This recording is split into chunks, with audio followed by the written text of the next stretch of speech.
Welcome to Snowball Esports. Today I've got with me Pyra, the caster for the OPL Final today, all the way from Europe. Brilliant, right? Yeah, bit of a trip, 16 hours. I'm still out there. So you arrived Thursday night, wasn't it? Yeah, I don't even remember where I am anymore. No, yeah, I got in Thursday night, but I left Wednesday morning, my time. So what was it like today? Rod Laver, it's the Australian Open, all these big concerts happen there, and to be there for, in Australia, do you feel pretty privileged to be in that sort of position, and obviously what's it like being in front of a live crowd? Well, it was a huge honor to honestly just get asked to come here and do this, and it's been a big ride for me, as I haven't really been on a lot of road shows with the ULCS for a little while. So to get this opportunity to come out here and be a part of the OPL's biggest event, and the biggest event in not just of the year, but in about 2 years. They hadn't done a big live final for a while, and to have it in a place as legendary as Rod Laver is massive. So the crowd was feeling it. The games were exciting. Everything was just absolutely perfect. I think one more game would have been the only way to make it better. Yeah, exactly right. So what's it like for you? Because obviously you fly in Thursday. When did you know you were casting the OPL, and what was the preparation like? Because it's a pretty big take up a new league. I mean, obviously it's the same esport, but especially with Spawn and Aegin being so knowledgeable, was that intimidating? I know that they were going to help me out, so that was the big thing. The moment I found out, which was about 2 weeks ago. Wow. Okay. Or maybe it was it was about 3 weeks. Yeah. So the moment that happened, we got, we got to get the visa sorted, we got to do this, let's make sure everything works. Yeah. And then I just immediately DM Spawn and Aegin, just oh, hi, Aegin, by the way. I'm Pyra. Can you guys help me? Because I need to know about the Direwolves and the Chiefs. Yeah. So I started watching Gauntlet, which was really cool. I went back and watched Week 10 and stuff, and it was really big of Spawn to tell me to watch Week 10 because that was when Direwolves beat Order. So I know it must have been painful for him to recommend that game. But it was nice. Yeah. Very, very big help, and the community's been incredibly supportive as I've just come in. I really wanted to do this final justice, and I hope I did.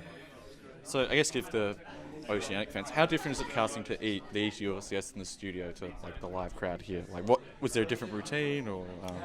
It was a lot looser. So we have this very established routine with the week of prep going into ULCS and the games that you're assigned. You sit down with your co-cast, you kind of hash out a lot of the big stories. I basically just trusted Spawn and Aegin to have the stories they wanted to tell. And I said, hey, what do you want to talk about? How can I set you up for it? And when should I shut up and just let you go?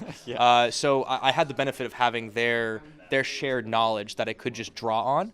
And I just know that my job was to be able to excite the crowd, to call the big plays, which is my specialty.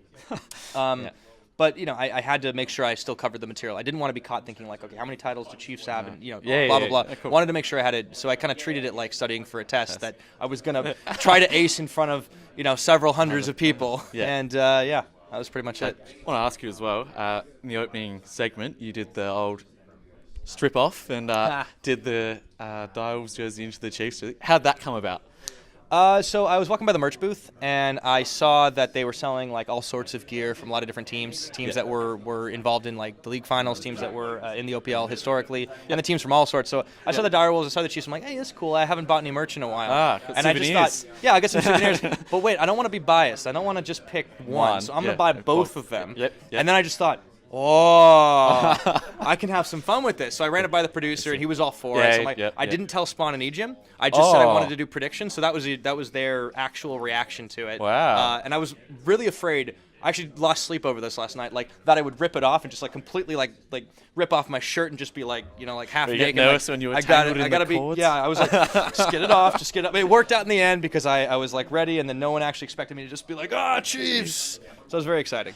So you were a Chiefs predictor? Is that how I did. I think I said 3-2. Somebody on Twitter said I said 3-0. No, I heard you say 3-2. Okay, cool. I'll back you. Sometimes I say things and they don't come out the way I intend them to, so I'm glad that I was right in that case. Just as Nick Boy said, he said 2017 instead of 2018. I called him Niche Boy as well. Yes. Niche Boy. Niche Boy, I believe it's pronounced. Is the new meme, so congratulations on that one.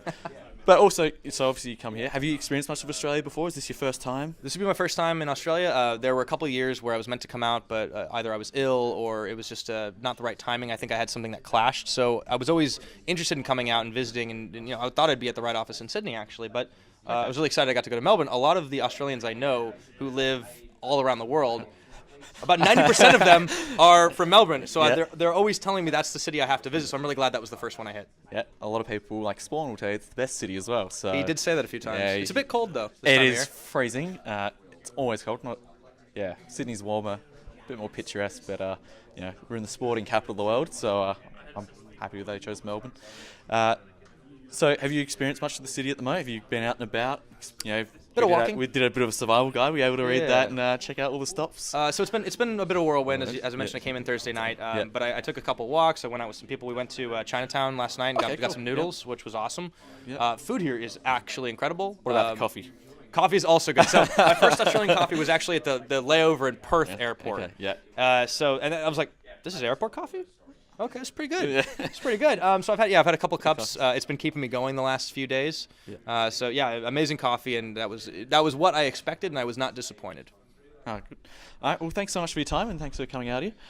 If to check out more coverage of the OPL finals, check out snowballesports.com.